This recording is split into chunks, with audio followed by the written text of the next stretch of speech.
أشهد أن لا إله إلا الله وحده لا شريك له وأشهد أن محمدا عبده ورسوله أما بعد فأعوذ بالله من الشيطان الرجيم بسم الله الرحمن الرحيم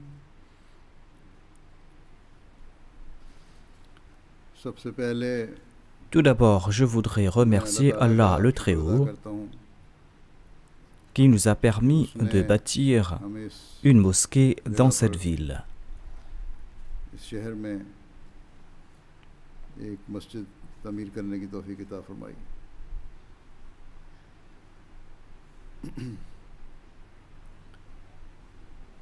मस्जिद का मकसद Un des grands objectifs de la mosquée, c'est de réunir les fidèles afin qu'ils puissent rendre culte à Dieu. अल्लाह ताला की इबादत करें। Ensuite, en accord aux préceptes divins, les fidèles doivent aussi s'acquitter de leurs devoirs envers autrui après s'être acquittés de leurs devoirs envers Dieu. Ils doivent s'acquitter de leurs devoirs envers leurs voisins et envers les uns et les autres. Lorsque la construction de la mosquée sera accompagnée de ces sentiments, à savoir que l'on doit tout d'abord rendre culte à Dieu अल्लाह ताला की इबादत करना et que l'on va aussi s'acquitter de ses devoirs envers les créatures de Dieu, eh bien lorsqu'on sera animé de ces sentiments, il est impossible qu'il y ait quelque crainte, quelle appréhension de la part des habitants de cette ville, de cette région, à l'égard des musulmans ou à l'égard des fidèles qui viennent prier dans cette mosquée. Ainsi donc, le véritable musulman bâtit sa mosquée en étant animé de ses sentiments et le véritable musulman vient remplir sa mosquée en étant animé de ses sentiments. एक बड़ी दिलचस्प L'amir national de la communauté a présenté un fait intéressant dans son allocution. Il a déclaré que, ये शहर suite à des fouilles archéologiques, जो l'on a constaté que cette ville est ancienne de 3000 ans. गोया के Ainsi donc, ये शहर cette ville date de l'époque où le prophète Abraham était vivant sur terre. इस दुनिया में मौजूद थे À cette époque, Abraham a été envoyé comme prophète de Dieu और उनको अल्लाह ताला ने et Dieu lui a conféré cet honneur, à savoir que Ejaz भी बख्शा le prophétat va perdurer parmi ses descendants. नबूवत कायम होती चली जाए। Et selon notre foi, हमारे ईमान के मुताबिक les deux fils दोनों d'Abraham, बेटे Isaac et Abraham, इसहाक भी ont reçu cet honneur de la part de Dieu उनकी औलादों को अल्लाह que ताला de ने servir en tant que ये एजाज prophète. बख्शा कि वो नबूवत के मुकाम पर पहुंचे। और Selon notre foi, deux parmi les descendants d'Ismaël, et suite à la prière qui a été faite par le prophète Abraham, और हज़रत Ibrahim prière qu'il a faite lorsqu'il faisait les fondations de la Kaaba, eh bien Dieu a envoyé un prophète de parmi les descendants d'Ismaël, un prophète qui est venu avec la charia parfaite. Et cette charia a réuni toutes les qualités de toutes les religions. शामिल कर दी गई और आइंदा के लिए भी एक वसी Et par l'entremise du Saint-Coran et par le truchement du Saint-Prophète Mohammed, paix soit sur lui, Dieu a accordé à l'humanité une très grande connaissance pour l'avenir. दुनिया को बता दिया। Dieu a conféré cette grande connaissance à l'humanité par l'entremise du Saint-Coran. बस ये Ainsi donc, लिहाज से सोचें à l'époque, le prophète Abraham, alayhi salam, इस्लाम को qui habitait dans cette région, उस est इलाके में रहते parti à la Mecque il a laissé là-bas ses descendants et le prophète Abraham ignorait qu'à des milliers de kilomètres, il y a une autre ville où vont habiter ses disciples.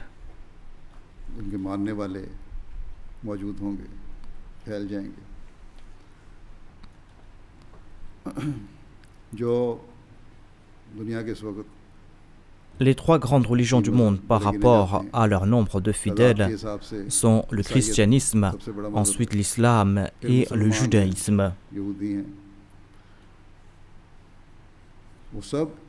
Les juifs, les chrétiens et les musulmans sont présents dans cette ville.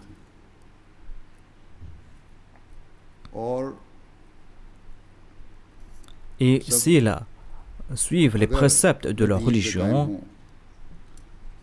eh bien, cela ne va pas créer des situations qui vont mettre à mal la paix de la société.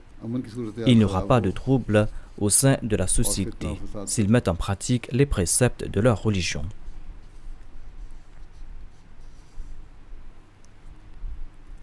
Les mosquées ou ces lieux qui sont bâtis pour l'adoration de Dieu, eh bien, le but de ces lieux de culte, c'est d'établir la paix.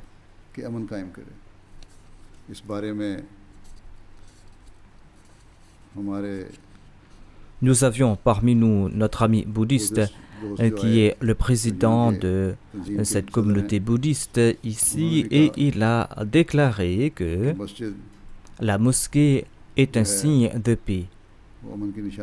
Au contraire, tout lieu de culte doit être un signe de paix.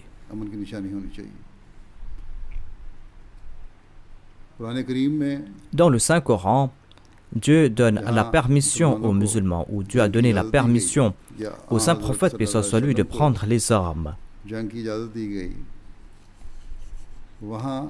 Et Dieu lui a donné la permission de prendre des armes pour établir la paix.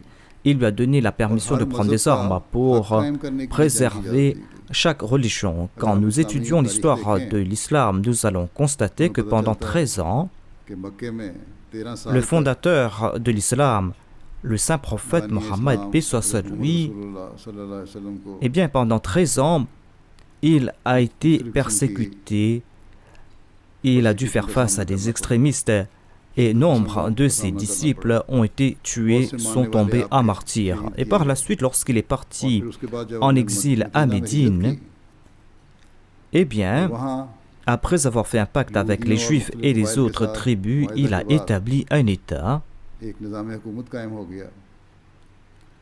Et le saint prophète, paix soit sur lui, a été choisi comme le chef de cet État. Et les polythéistes de la Mecque, quant à eux, se sont dit que voilà, ces gens vont vivre en paix. Et ils vont transmettre ce message de paix. Ils vont transmettre ce message d'affection. Et ce message va se répandre. Et ce message va sortir de cette ville. C'est là que les polythéistes se sont attaqués à Médine. C'est quand ils se sont attaqués à Médine que Dieu a donné la permission aux musulmans de prendre des armes. Et le Saint-Coran déclare que si l'on n'arrête pas la main de ces injustes, eh bien, non seulement qu'ils vont mettre fin à l'islam, non seulement qu'ils vont tuer les musulmans, mais le Saint-Coran a annoncé clairement que vous avez la permission de prendre les armes, vous avez la permission de répliquer à ces attaques. Si on ne les arrête pas, ces injustes, eh bien, il n'y aura plus de synagogue, il n'y aura plus d'église, il n'y aura plus de temple, et il n'y aura plus de lieux de culte, et il n'y aura plus de mosquées. Ainsi donc, l'islam a annoncé la protection de toutes les religions, à savoir que ces gens ne sont pas les ennemis de l'islam uniquement. Ce sont des ennemis de la religion. Ce sont des gens qui sont les ennemis des préceptes de la religion, les ennemis de ceux qui veulent diffuser le message de la religion. Et la religion signifie vivre en paix. Voilà la base de tous les préceptes religieux. Voilà les enseignements apportés par Moïse, par Jésus. Et selon notre foi, Bouddha était aussi un prophète de Dieu et il apportait ce même message. Des prophètes sont apparus parmi les hindous et parmi d'autres peuples. Leur message était d'adorer un seul Dieu. Leur message était de s'acquitter de ses devoirs envers ce Dieu et de vivre en amour et en affection. Quand l'islam a donné cette permission, eh bien, l'islam a donné cette permission avec cette pensée que les musulmans ne doivent pas se soucier de leur religion uniquement ou de leur lieu de culte uniquement. Ils doivent aussi protéger les mosquées et les synagogues et ils doivent aussi protéger les lieux de culte des autres religions. Voilà ce bel enseignement que nous, les Ahmadis, nous sommes en train de diffuser dans le monde. Un message que nous avons appris du saint prophète Mohammed paix soit sur lui, un message qui est évoqué dans le Saint-Coran. Et à notre époque, le fondateur de la communauté musulmane Ahmadiyya, Mirza Ghulam Ahmad de Qadian, nous a présenté ces enseignements. Ainsi, après ces enseignements, il est impossible de penser que voilà, l'on va bâtir une mosquée qui sera bâtie par des véritables musulmans, et que de cette mosquée va sortir des appels qui vont mettre à mal la paix du monde, des appels qui vont appeler à l'usurpation des droits d'autrui. La mosquée a pour but d'encourager les fidèles à s'acquitter de leurs devoirs envers Dieu et envers les hommes. Il y a aussi des salles polyvalentes, il y a la grande salle de la mosquée. Et lorsque les gens vont s'y réunir, lorsqu'ils vont se réunir pour l'adoration de Dieu, eh bien, lorsqu'ils vont adorer Dieu, ils doivent par la suite servir l'humanité. Ils doivent réfléchir en ce sens.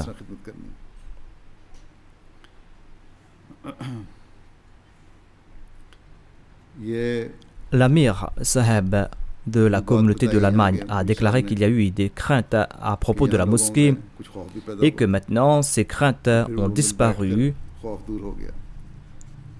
Ainsi, il est important de dissiper les craintes d'autrui et pour ce faire, il faudra qu'on se comprenne les uns les autres.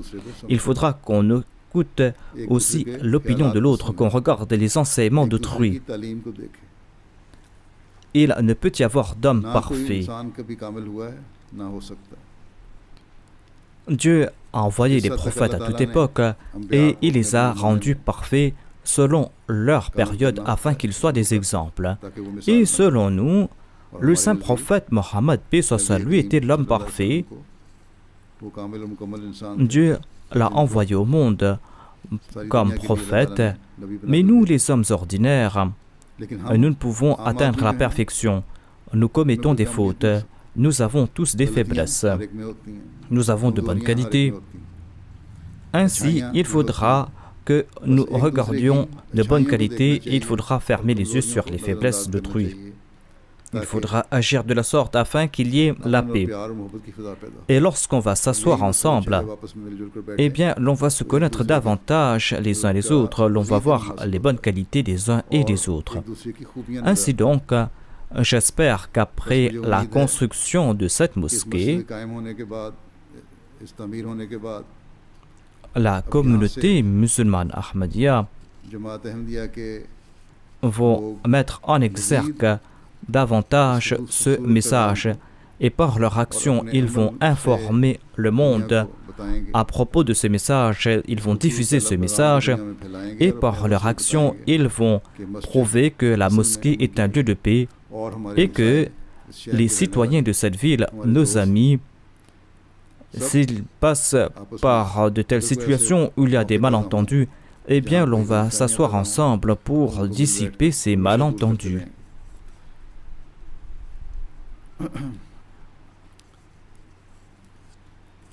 Tout comme je l'ai mentionné, nous avons tous des faiblesses et aucun être humain n'est exempt de faiblesses. Cette mosquée s'appelle la mosquée Subhan. Subhan, qui signifie que seul Dieu est pur, seul Dieu est parfait, est exempt de tout défaut. Et dans la mesure du possible, Dieu accorde un haut statut au prophète et tout le monde profite de cette pureté. Autant l'on va établir une relation avec cette personne pure. Et cette mosquée a été bâtie afin que l'on puisse rendre culte à Dieu, afin que l'on puisse se rapprocher de Dieu.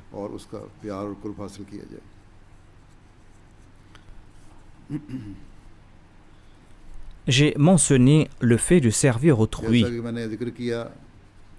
le fait de s'acquitter de ses devoirs envers autrui. Et M. Lamir a évoqué ces marches de charité et le fait que nous avons aidé les œuvres caritatives locales. Voilà un début qui a été évoqué par le fondateur de la communauté. Il a déclaré qu'il est venu afin de servir autrui. Et pour atteindre cet objectif, la communauté, sans faire de distinction entre les religions, sans faire de distinction entre les origines, eh bien la communauté Ahmadiyya aide tout le monde et partout.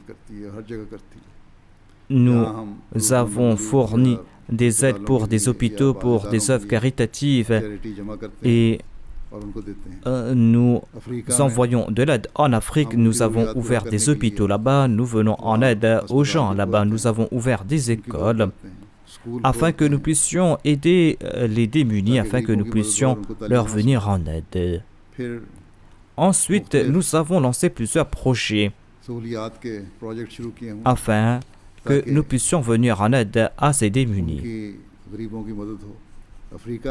Si quelqu'un a eu l'occasion de partir en Afrique et de visiter des régions reculées, des villages reculés, ils vont voir que de petits enfants, des enfants de 10 ou 12 ans, qui doivent porter sur leur tête des seaux, qui doivent parcourir plusieurs kilomètres pour aller chercher une eau dans un étang sale. Cet étang où se réunit l'eau de la pluie, et il y a des animaux qui s'abreuvent de ces étangs. C'est une eau qui est contaminée, mais ces gens prennent de cette eau et sans traiter cette eau, eh bien, ils usent de cette eau et c'est pour cette raison qu'il y a des maladies qui se répandent là-bas.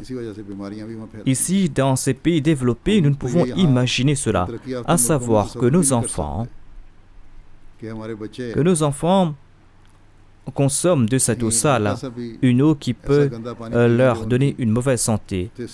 Et loin d'envoyer ces enfants pour parcourir plusieurs kilomètres pour porter une eau sur leur tête, une eau que l'on va utiliser pour consommer, pour préparer le repas. Ainsi donc, nous partons dans ces régions reculées pour offrir des sources d'énergie. Nous offrons l'énergie solaire à ces régions. Nous sommes en train d'établir des pompes à eau et de creuser des puits afin de pouvoir offrir une eau potable à ces gens. Voilà les services rendus par la communauté Ahmadiyya. On rend ces services sans faire de distinction.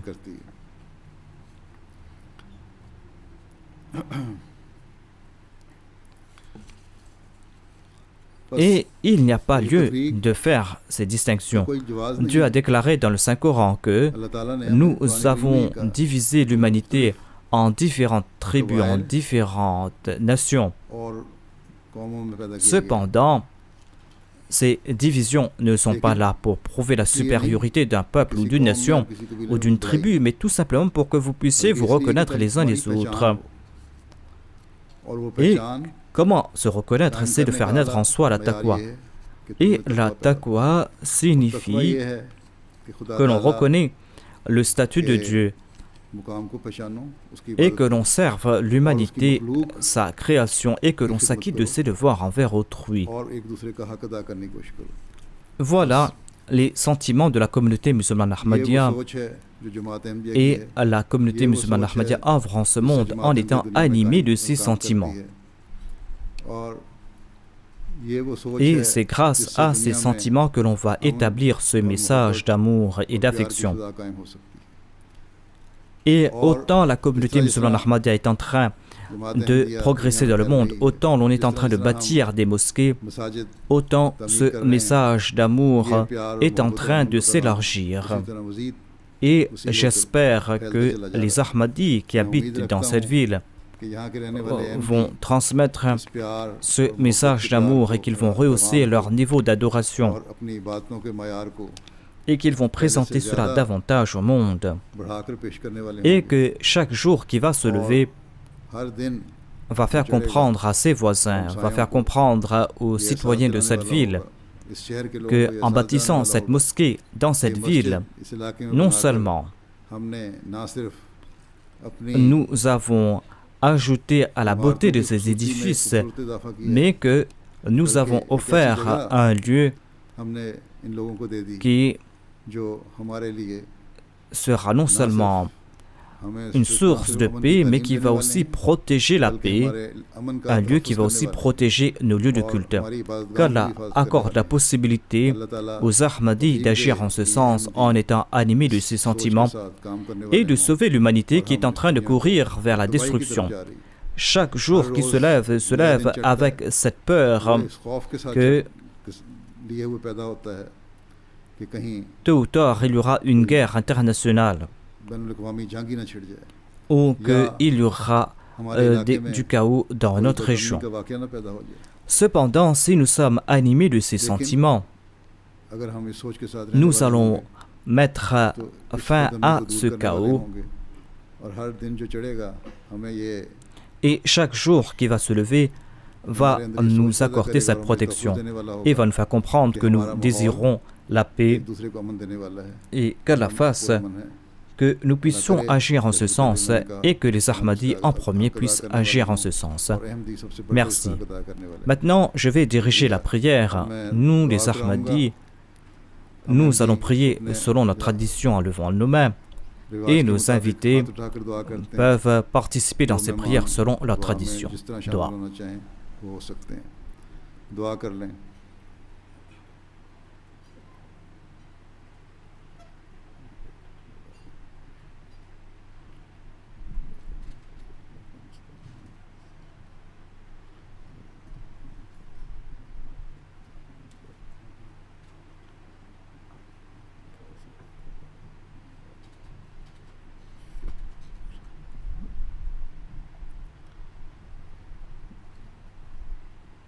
Amen. He's a very impressive person, and I like the message of his speech that any religion is important and has its right. Yeah. Zum einen war ich sehr, sehr beeindruckt. Das war ganz toll. Ich hatte auch das Glück, wirklich in der ersten Reihe am ersten Tisch sitzen zu dürfen. Zum anderen war ich überrascht, wie normal er war. Es war herrlich entspannt und es hat wirklich sehr, sehr viel Eindruck und sehr viel Spaß gemacht. Zum einen, dass er eingegangen ist auf seine Vorredner, was bedeutet, dass er wirklich nicht eine 0815-Rede gehalten hat, sondern wirklich zu diesem Ort und zu dieser Subhan-Moschee was sagen wollte. Und das war sehr individuell und damit sehr, sehr beeindruckend. Ja, ein sehr interessantes Treffen und ich hatte jetzt die Gelegenheit, nach der Grundsteinlegung vor 3 Jahren ihn heute wieder kurz zu treffen und neben ihm sitzen zu dürfen. Was nehmen Sie aus den Gesprächen mit und auch aus seiner Ansprache? Eine Aufforderung an uns alle, unseren Beitrag für eine tolerante und friedliche Welt zu leisten und nicht zu erwarten, dass andere dies für einen tun. Yeah, it was very interesting. I'm a Buddhist, but I really felt that the spirit of His Holiness, the Caliph, was really the same spirit that we also try to establish. Yeah. Sehr beeindruckend. Ich hatte das Glück, ganz vorne zu sitzen und mir war natürlich gar nicht klar, wer da in meiner unmittelbaren Nähe sitzt, aber der Imam, der mit uns am Tisch saß, hat uns das gesagt und ja, er hatte Aura auf jeden Fall, war beeindruckend. Wunderbar. Es war sehr berührend, was er erzählte. Ich glaube, sein Hauptpunkt war, dass eine Religion auch die anderen Religionen beschützt. Ja, und wenn das gemacht wird, dann ist echter Friede erreicht. Aber wenn die Religionen gegeneinander gehen, das geht nicht. Dann ist der Unfriede in der Welt. Und diesen Punkt hat er ziemlich deutlich gesagt. Das fand ich wunderbar. Sehr schön. Hat mir sehr gefallen. Ich habe auch gemerkt, dass alle sehr berührt waren von der Anwesenheit des Kalifen. Ja? Also das ist schon was Besonderes, glaube ich. Ne?